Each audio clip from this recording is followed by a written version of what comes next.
Hello. I know that this is probably your first time seeing my face. But today I was doing something really interesting, and I felt it would be extremely rude of me not to share it with you. If you've watched a lot of my videos over the years, you probably already know that I'm an automobile enthusiast. And I'm currently in Charleston, West Virginia, and they're having a big show sponsored by car manufacturers to show off their new models, and I felt it would be rude if I didn't share it with you. Okay, some of the first stuff that we see while we're here. Right away, we're in the Subarus. There's the star of the show. Gotta check out the Subaru WRX. It's undoubtedly one of Japan's hottest sports cars made today.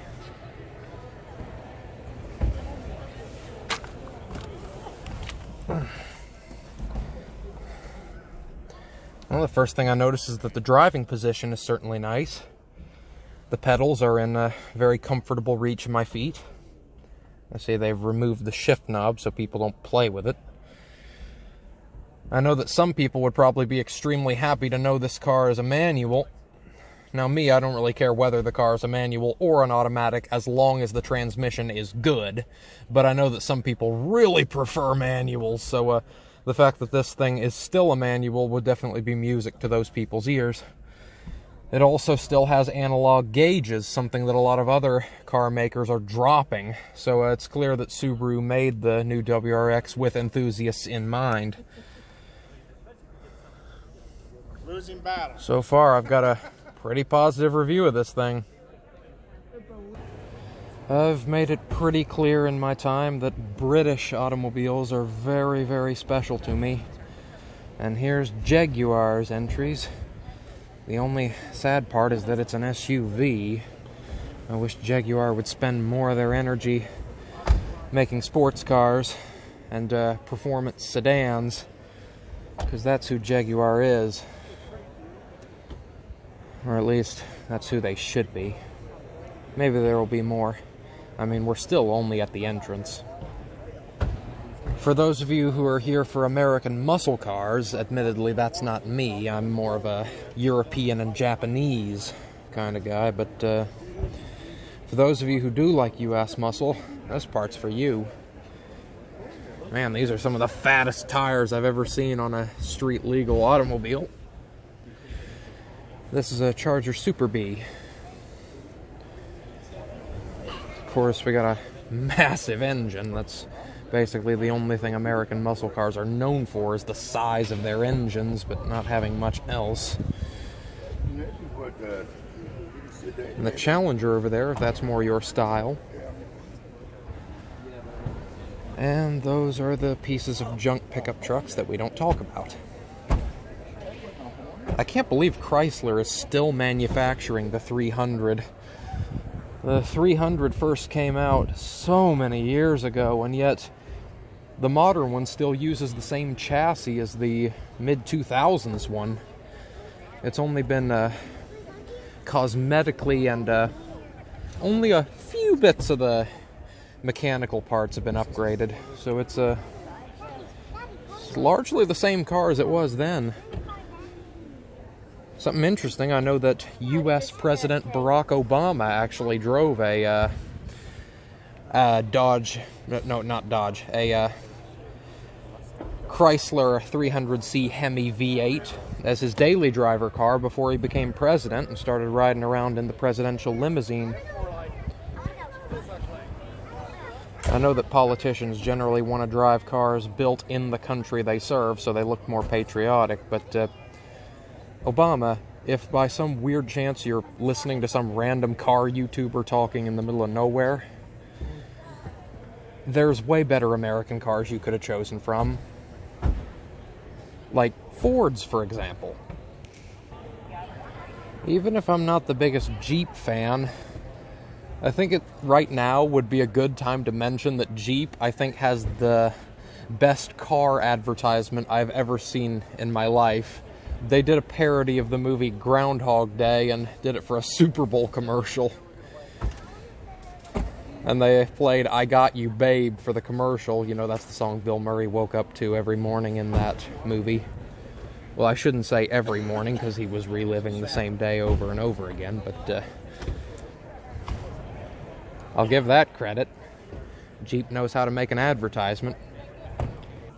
There is a small area in here set aside for classic cars, even though the main attraction here is brand new ones. Old Mustang, certainly pretty, very attractive, I will not lie. Oh, there's something British. The mighty AC Cobra. AC is a British car manufacturer. If I remember correctly, they're the oldest car company in the UK that's still running. I could be wrong about that, don't quote me on that, but the main reason you know about them is because of this car and this car alone, even though they've made plenty of other really good models.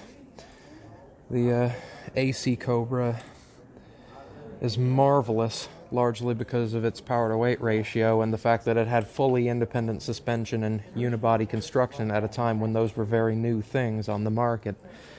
It's no wonder that the vehicle became so successful in professional racing, because it could handle really, really well thanks to its low weight and good suspension and fat tires. In short, it's a British work of art, and only a fool would not see the brilliance of the vehicle. Unfortunately, though, it's getting harder and harder and harder to find an authentic one as replicas are taking over the market. Like most of the AC Cobras that you find for sale are just replicas rather than actual vehicles built by AC. But there is good news for those of you who are tired of that. AC Cars is putting a new Cobra into production, and it won't just be it doesn't just look like this with modernized internals. I'm talking a fully new car that's based on the Cobra, and from everything I've seen of it, it looks incredible. I would totally invest in AC if I had the money to do so, because I love the look of it. I still remember when this car was first being teased. Honda said that they were finally going to bring back the Integra, and they had to assure us, no, it wasn't going to be a crossover. And in truth, I think I'm quite satisfied with it. The new vehicle, it's got a lot of throwbacks to the first generation Integra. It is front-wheel drive, has a 4-cylinder engine. It's a sporty car. And in short, it's everything that I would have hoped it would be. The only thing I don't like is that a Type R version is not yet available. Emphasis on yet. The Integra R is going to be. I need to try this out.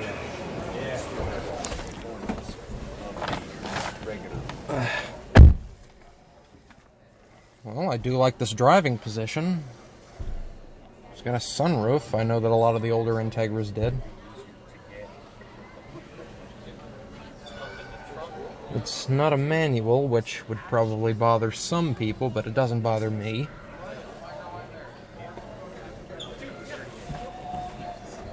I think I like the driving position in the WRX a little better, but this is still really good.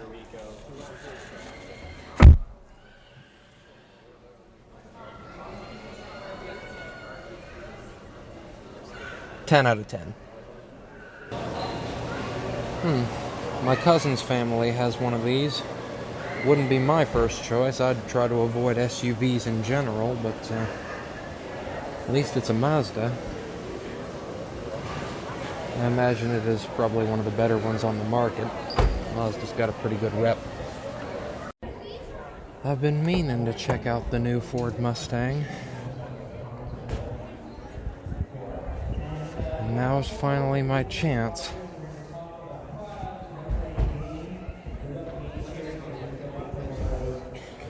I see my brother already got to it, though. It's got a good engine. Still using the Coyote V8 at a time when A lot of people feared they would go electric, but they didn't. So, good on Ford. So now I'm ready to finally give this thing a try. Hold on one second. Here we go. Thank you. You're welcome. This one's actually still got the shifter in. Oh, wait, I see it's automatic. But I do believe a manual is available for those of you who want one. The driving position is noticeably lower than it was in some of those other cars. I'm slouched back here. I may have to adjust the seat. The back seats are just as tiny as I would have imagined. But I'm sure that if you buy a Ford Mustang, you're not buying it for trunk space.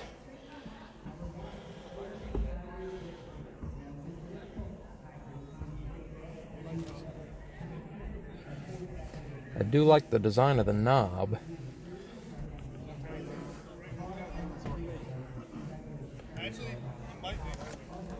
I like it. But I think my favorite thing about the current Mustang is the styling. Sure, it handles just as well as the previous model. It's just as fast as the previous model. But I think the best thing about it is how it looks. Like, it looks exactly how you'd want a performance car to look. That aggressive look, that aggressive grille. It's a very attractive sports car. The Chevrolet Corvette. When these first came out, they called them America's sports car.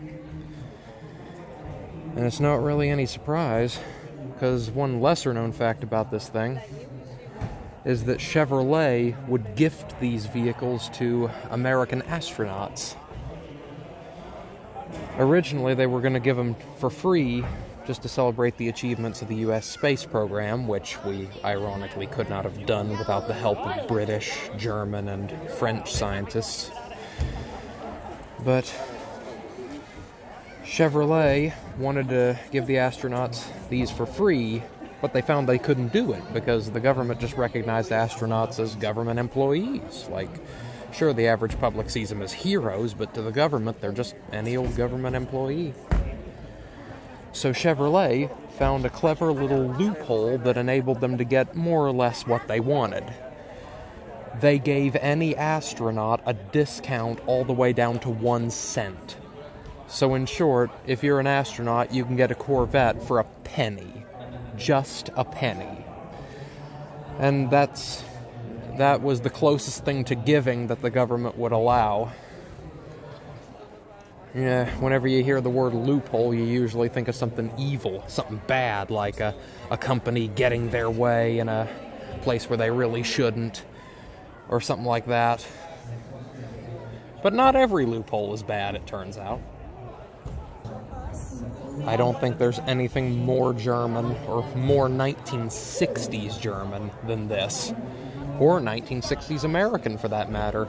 If you were a hippie, the Volkswagen Microbus was where it was all at. Or the Volkswagen Beetle, which they also happen to have an example of. And that's a little embarrassing when you know the Beetle's history. The guy who wanted the Beetle built was Adolf Hitler, who wanted a vehicle that was as cheap to run as possible. And in a way, Hitler's subsidies created the modern economy car. Now, for everything horrible that guy did, and for the obvious fact that he was the most evil dictator in all of human history, he definitely had the right idea when it came to creating economy cars, because they were ultimately a net good. But for all the other Hitlering that guy did, I shouldn't have to tell you it was horrible. By the way, do not take that last sentence out of context. Now, here is something that I have been really wanting to see. The Nissan Z. It's been a long time. The Nissan 370Z was in production for, it seemed like, forever. So when Nissan finally announced they were making a new Z, of course the whole car community just blew up on their head. And they had every right to, because the car itself was incredible. It's a massive throwback to the very first Nissan Z, with everything that was good about all the previous Zs. It's got a twin turbocharged V6 the way the 300ZX had. The Z was naturally aspirated for so long, I was missing the turbo, and now they finally brought the turbo back. And the styling on it, you can see cues from every single different model of the Z. You can see some 350Z on it, you can see some of the original first gen Z on it, you can, it's easy to see that Nissan really cared about ensuring that the brand new Z was everything they promised. And it's one of my favorite sports cars currently in production. Well, moment of truth. Time to try it out. I like those door handles, how they go into the door like that.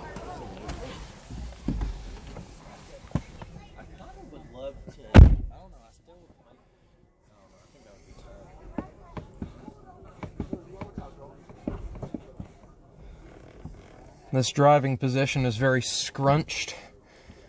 I mean, I didn't expect to have a lot of room because, you know, this is a high-performance car.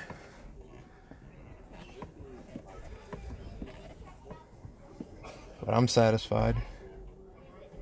'Cause God, is it beautiful. There's a little cue taken from race cars. A lot of race cars have that to tell the driver where the straight position is. This one is not a manual, but if I remember correctly, you can get one with a manual. Unless I'm mistaken. This interior gives me some nostalgia. Oh, there's a cue taken from the 350Z. In the 350Z, you could see the rear suspension brace inside the cabin. And there it is.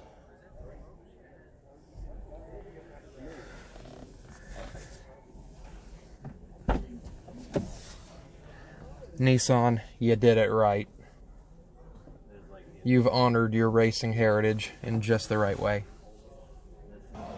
Alright, we're back here where the luxury brands are. That means we're about to see Mercedes, Audis, Jaguars, Volvos, even though Volvos are more entry-level luxury.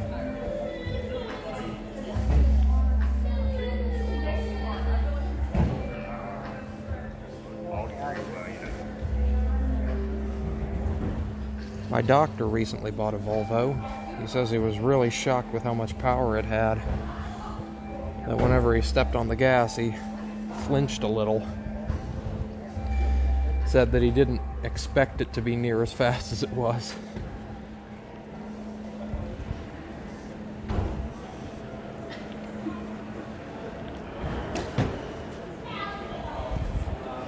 What's this thing? Now we're looking into some German stuff. Here's your look into Audi territory. I just noticed one thing I'm not a big fan of. I don't like how that door handle opened. Didn't feel right in my hand, but that's a very small nitpick, so.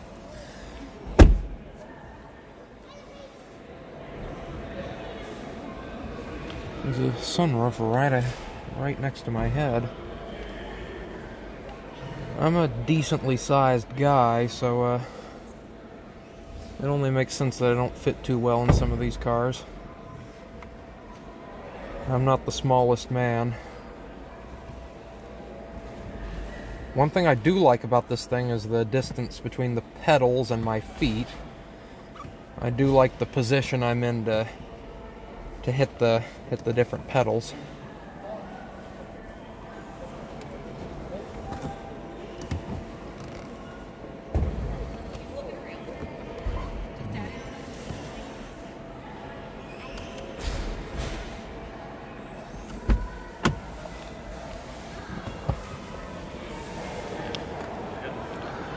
I know this vehicle's got a lot of traction because of the Quattro all-wheel drive system, which is certainly a massive plus.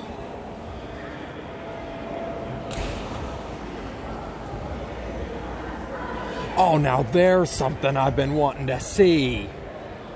The Jaguar F-Type. I was almost worried they wouldn't have one here. The F-Type is one of the coolest cars to come out of the United Kingdom. And one awesome thing about it is that it's made largely out of aluminum, which saves quite a bit of weight. And it allows them to make the car largely out of recycled materials, which helps save the environment. I do have something to nitpick, though. I don't like this handle. And then when I find out how it opens up... Oh, that's how it opens. A simpler door handle probably would be nice, though. But, who the frick cares? Aw. Oh man, this interior automatically makes you feel special. Knowing that there's like 600 horses in front of you. And one other great thing about the F-Type is that it's got one of the best chassis available. The chassis and suspension setup were definitely designed with racing in mind. I know it's supposed to be the spiritual successor to the E-Type, which was among the most successful race cars in the entire world back in the 1960s. So it's got big shoes to fill. And it fills them marvelously.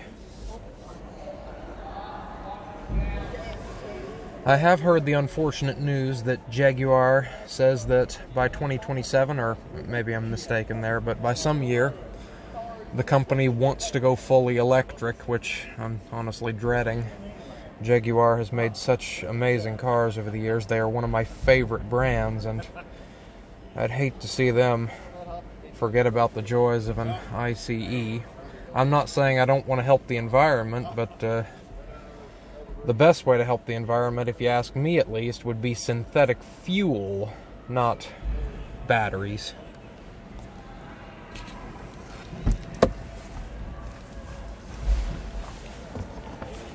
I love it.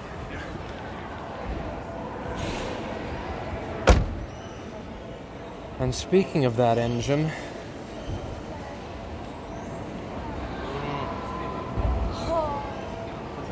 this is what a sports car should look like. I'm just going to get a nice, good view for all you folks at home.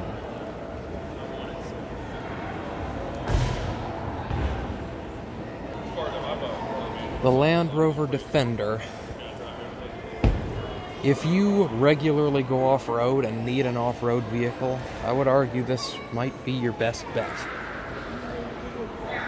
If you ask me, Land Rovers are the best off-road vehicles on the market. Now, of course, if you live in suburbia and you never go off-road, then obviously you don't need an SUV. You need a station wagon. But if you do go off-road, this is your bet.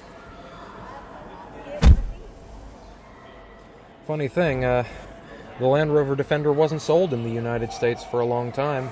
This is one of the first models to actually be sold here, and I'm really glad it is, because it's cool. Amazing for off-roading. But the reason the original model wasn't sold in the US, there was actually a pretty good reason why. Like, sure, they were great off-roaders even then, but the reason that they were never officially sold in the US had something to do with the airbags in the old thing. There were no airbags. So yeah, I'm not going to deny that is a pretty good reason. But this new one has airbags, so problem solved. I actually have a video on my channel explaining why pickup trucks have gotten less practical over the years and why a lot of people drive them who don't need them. And one of the points I made was to point out how small the beds have gotten over the years.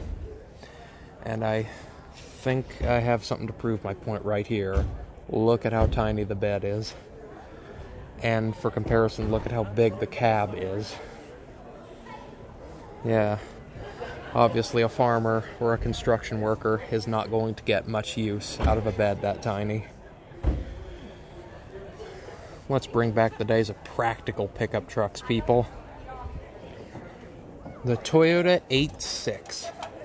It's nothing short of a masterpiece, although you probably won't win very many races with it. So why is it so good, even if it's not all that fast? Well, the simple reason is this. It enables people to drift and to win races. Well, okay, not win races, but to drift, certainly. Who otherwise would not be able to afford the thing. It offers performance for cheap. It turns out the tires on this thing aren't much different than the tires you get on a Prius. So why is it like that? Because they wanted to make it as easy to drift as they physically could. And it's good. This engine was sourced from Subaru because it was joint developed with those two companies. And I think they did a pretty good job. Now, like I said, it's not exactly the fastest thing on four wheels. The Supra over there, that's considerably faster. But the fact that it's so easy to drift is its main attraction. Here's something I've been wanting to see for a while. The Toyota GR Corolla. Usually when you hear the phrase Toyota Corolla, the first thing you think of is such a boring car. You think of something slow that you didn't want. But the irony is that Toyota has finally made something interesting out of it. They finally made a Corolla that's not just a slow old thing that you actually want. I like it. But I think if I were to pick my favorite Toyota, it'd probably be the modern Supra. I've actually sat in a Supra before, so I already know what the driving position is like, and I will say this. It is really nice. I like the distance between me and the pedals. I like how the steering wheel is within reach and it feels good in your hands. The only thing I don't like is the visibility from the windscreen. Like, it's a little hard to see out the front. But the driving position itself is just fine. It's honestly kind of depressing knowing that one of the last small, efficient, inexpensive cars available in the United States, one of the last vehicles that isn't just an SUV they're pushing onto people who don't need SUVs, is the Mitsubishi freaking Mirage. It's not a very bad looking car, but it is so boring, so slow. It's not even all that well made, which is kind of sad because Mitsubishis have generally been pretty good. That's just unfortunate.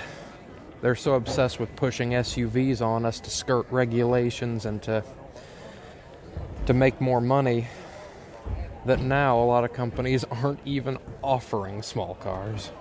That is just sad.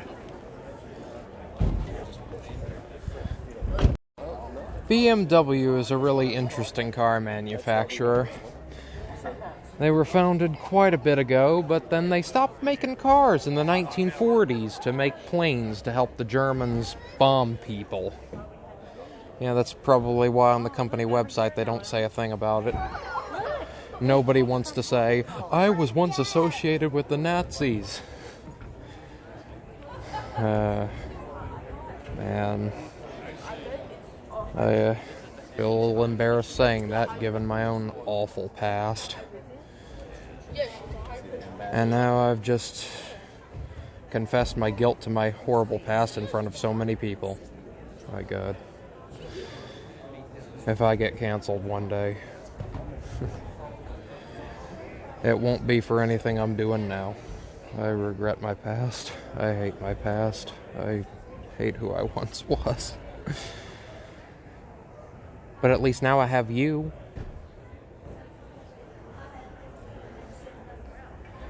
Nailed it, Jacob. Nailed it. If you need any proof that car manufacturers are upselling SUVs to people that don't need SUVs, you know how they market SUVs as being able to go off-road? Who would want to go off-road with wheels like that? Yeah. Who would? Sometimes I feel sorry for Cadillac. At one point, they were about the best manufacturer in the United States. They invented the world's first mass-produced V8 engine, although they didn't invent the V8 engine. They just made the first one that was mass-produced. And they also created the world's first power windows, world's first in-car climate control system, which is probably why the air conditioner in Cadillacs is the only thing that consistently works.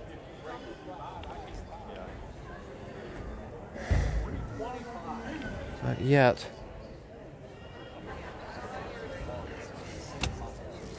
nowadays, Cadillacs are some of the least reliable cars on the road. They're poorly designed. And the only people who buy them are baby boomers that remember when they were good and just buy them for the sense of nostalgia.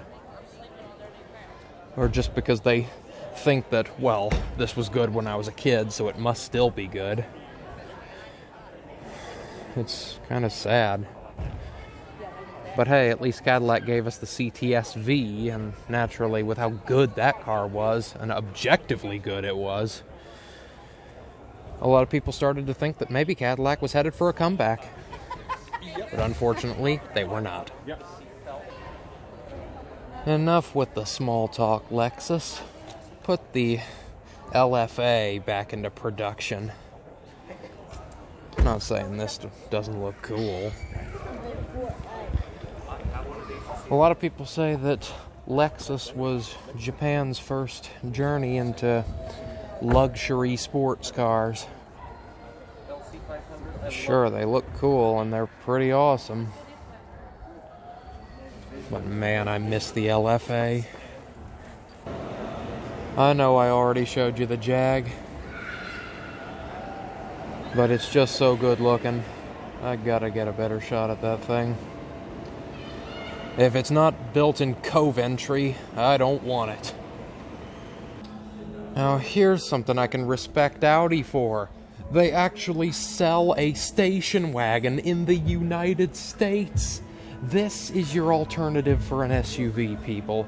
If you need a vehicle with a lot of space, a station wagon, that is what you should be buying. Or a van.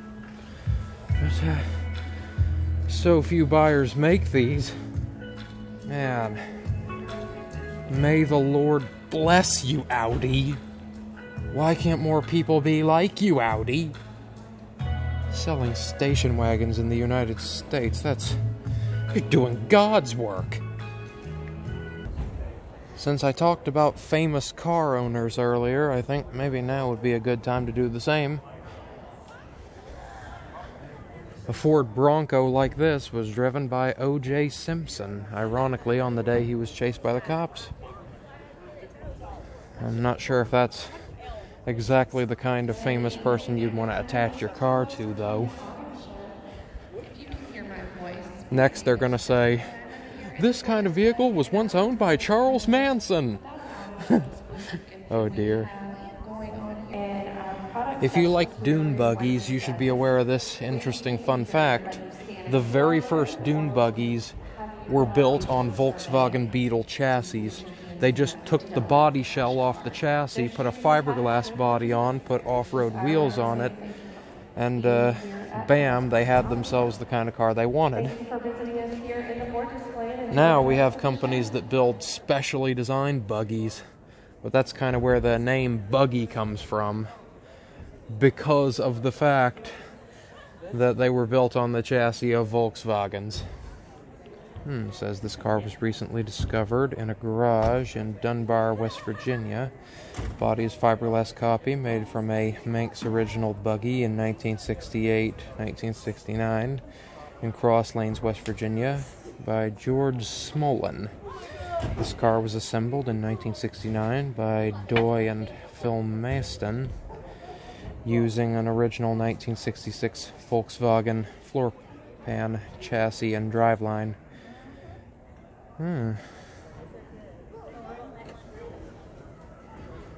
It's a cool looking thing. What do we have here? A British cargo van.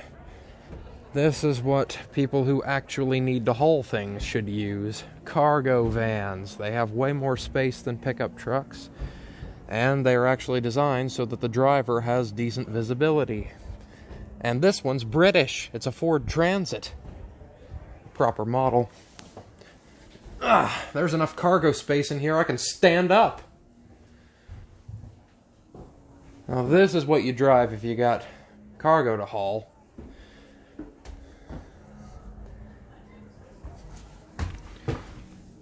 I've always wanted to do this. Breaker 19. This here is Rubber Duck. I've always wanted to do that.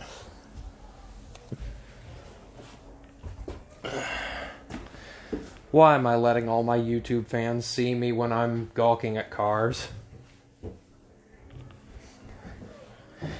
I must be begging to get harassed online. But that's the thing. How can that stop people that don't know any better? For a long time throughout history, a lot of people have considered the Toyota Prius to be the embodiment of boring. Like, the least cool car on the road. But Toyota themselves, they seem pretty confident that they've managed to make a Prius that's actually kind of cool this time.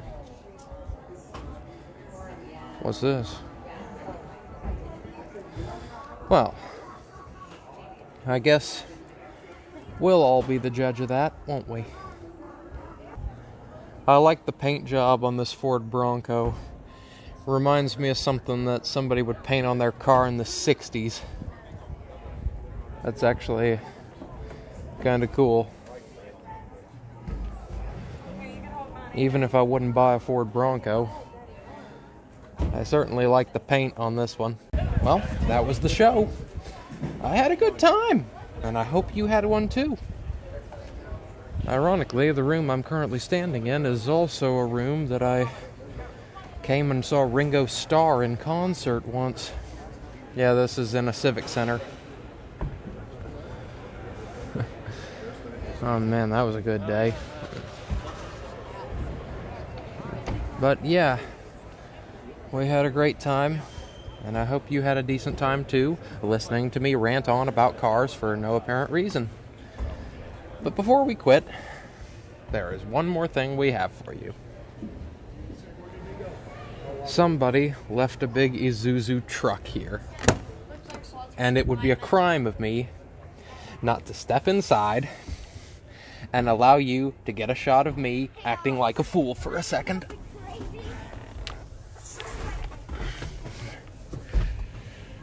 Breaker 19, this here's Rubber Duck. You got a copy on me, Big Ben? Come on. Do I look like a goofball yet?